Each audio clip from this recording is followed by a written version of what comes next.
अस्सलाम वालेकुम क्लास 7 हम चैप्टर कर रहे हैं एक्सपोनेंट और हमने अपनी पिछली एक्सरसाइज में law of exponent product law देखे थे 1 और 2। अब हम कोशिएंट लॉ देखेंगे। ठीक है, चलिए अब करके देख लेते हैं इसको। हम लॉ ऑफ एक्सपोनेंट कर रहे हैं हम।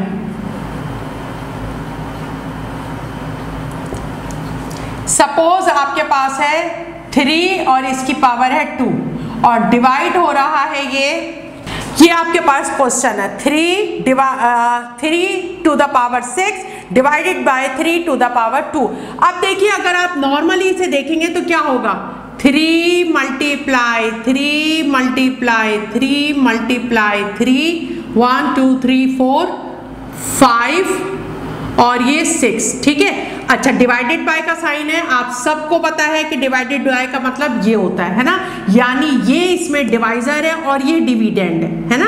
तो डिविडेंड न्यूमरेटर बन जाता है और डिवाइजर क्या होता है, डिनोमिनेटर बन जाता है। अब डिनोमिनेटर के एक्सपोनेंट को अगर मैं एक्सपेंड करके लिखूंगी तो देखिए ये फॉर्म आएगी। ठीक है, अच्छा अब अगर आप गौर करें 3 1 time is 3 3 1 time is 3 3 1 time is 3 3 1 time is 3, क्या बचा आपके पास 1 2 3 4 यानी 3 टू द पावर 4 बचा। ये आपका आंसर हो गया। ठीक है, अब लेकिन इतना लंबा प्रोसेस करने के बजाय इसे अगर हम शॉर्ट वे में करें, देखिए सपोज हमारे पास इस तरह हो 3 to the power 6 divided by 3 to the power 2, और अगर हम इसे इस तरह कर लें कि 3 और 6 टू द पावर 6, और क्योंकि बेस सेम है तो पावर को हम क्या कर दें, सब्ट्रैक्ट कर दें। क्या कर दें, सब्ट्रैक्ट कर दें। सब्ट्रैक्ट करने का मतलब है हम खुद साइन माइनस का लगाएंगे। अब उसके बाद हम ये यहाँ ये देखिए कुछ नहीं है तो इसकी पावर +2 है, यानी यहाँ +2 रखेंगे हम। ठीक है, अब इसके मतलब हुआ 3 6 टू द पावर 6 और ये माइनस प्लस माइनस 2।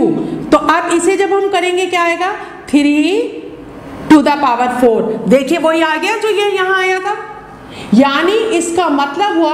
अब इसका अगर हम फॉर्मूला बनाते हैं तो क्या बनेगा, सपोज देखिए नंबर की जगह हम क्या लेटर अलजेब्रा में हम लेटर यूज करते हैं। सपोज हमारे पास कोई ए नंबर है, ठीक है, अब उसकी पावर क्या है, उसकी पावर सपोज है m। ठीक है, इसी तरह वो डिवाइड हो रहा है, यानी ये डिविडेंड है, डिवाइड हो रहा है, डिवाइजर है, वो भी सेम बेस है। ठीक है, लेकिन उसकी पावर है n, उसकी पावर क्या है, n है। अब इसको जब हम सॉल्व करने लगेंगे तो वो ये सॉल्व कैसे होगा, बेस तो सेम है तो वही सेम ले लिया हमने। तो अब ये जो m है, ठीक है, इसमें से हम सब्ट्रैक्ट कर देंगे किस पावर को, n को।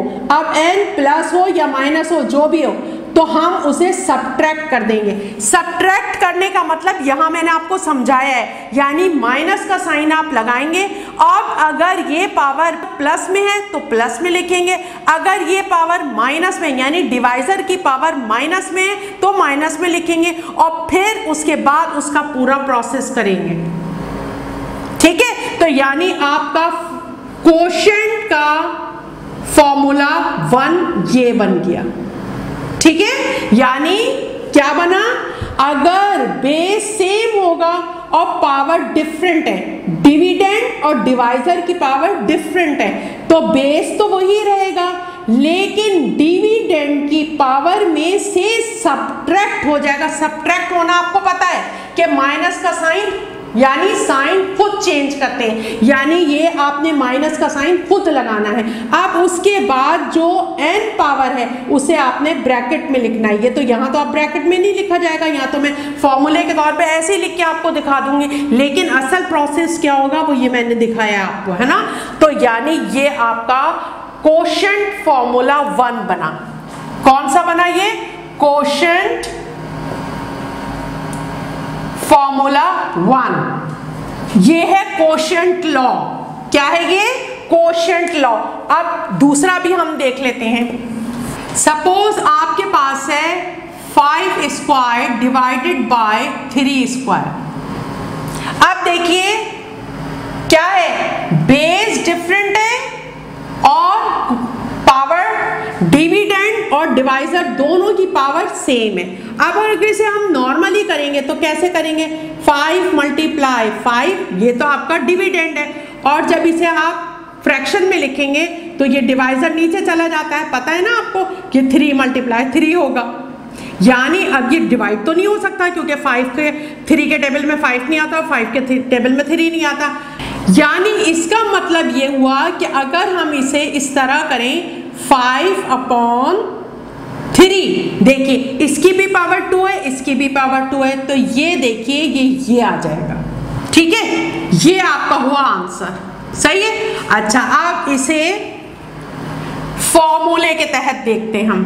देखिए सपोज आपके पास है 5 स्क्वायर और डिवाइड हो रहा है ये 3 स्क्वायर से, सही है। अब क्योंकि बेस डिफरेंट है, बेस क्या है, डिफरेंट है, तो इसे आप बिल्कुल उसी तरह लिखिए 5 स्क्वायर और ये डिविडेंड, ये आपका डिवाइड का साइन है तो ये फ्रैक्शन में इस तरह हो जाएगा। ठीक है, अब देखिए क्योंकि बेस डिफरेंट है लेकिन दोनों पावर जो है वो सेम है, तो इसे हम इस तरह भी लिख सकते हैं, क्योंकि नीचे भी स्क्वायर है ऊपर भी स्क्वायर है, जब बेस सेम है तो उसे एक ब्रैकेट में कर सकते हैं आप। बस यही आपका लॉ है, और वो लॉ क्या है, सपोज ये a है, ये नंबर a है और इसकी पावर n है, यानी ये dividend a to the power n है, डिवाइडेड बाय डिवाइजर है आपका b, यानी बेस डिफरेंट है और लेकिन पावर उसकी वही n है। तो इसको हम कैसे लिख सकते हैं, इसे हम लिख सकते हैं a डिवाइडेड बाय b, और इसको पूरे को ब्रैकेट में करके, क्योंकि पावर कॉमन है दोनों की सेम है, ऐसे किया जा सकता है इसको,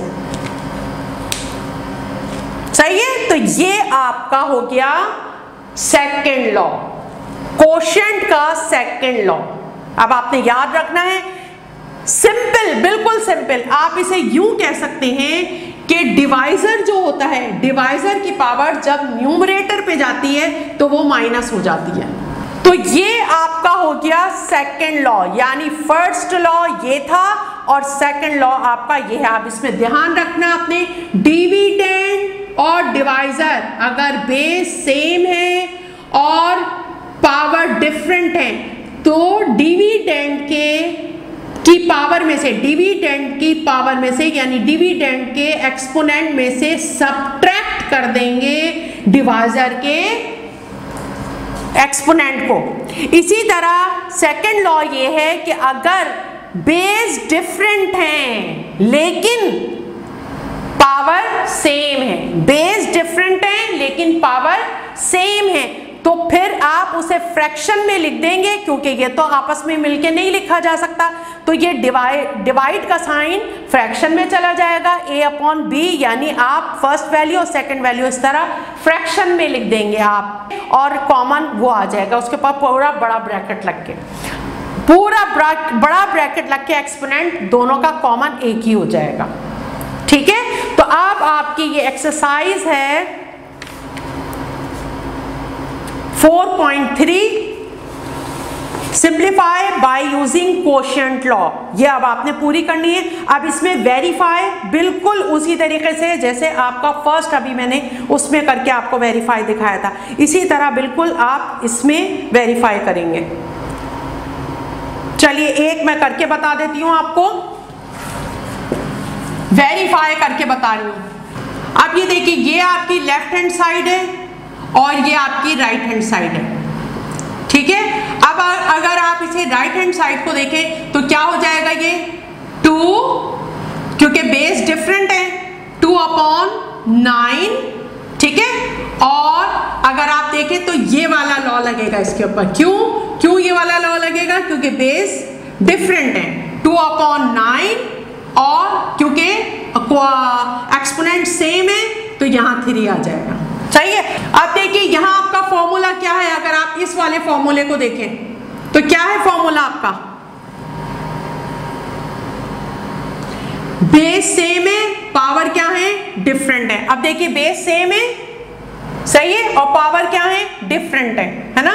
तो अब क्या होगा, बेस आपका 2/9, ठीक है, और 5 में से सब्ट्रैक्ट कर देंगे आप 2, ये वाला है ना, ये वाला फॉर्मूला लगेगा। देखिए सही है, क्योंकि बेस सेम है। क्या आ जाएगा आंसर? 2/9, 5 में से 2 को माइनस कीजिए 3, और देखिए राइट हैंड साइड पे भी आपका यही आया था 2/9 आ गया सेम, यानी हैंस प्रूव्ड या हैंस वेरीफाइड। देखिए इस पे कौन सा लॉ लगा? ये वाला, क्योंकि बेस डिफरेंट है ना, ये वाला लॉ लगा। और इस पे कौन सा लॉ लगा? ये वाला लॉ लगा। ठीक है, और देखिए आंसर दोनों का सेम आ गया। ऐसे आपने प्रूफ करना है इसके अंदर एक्सरसाइज 4.3 में। ठीक है, अब ये पूरी 4.3 आपने खुद करनी है। अस्सलाम वालेकुम।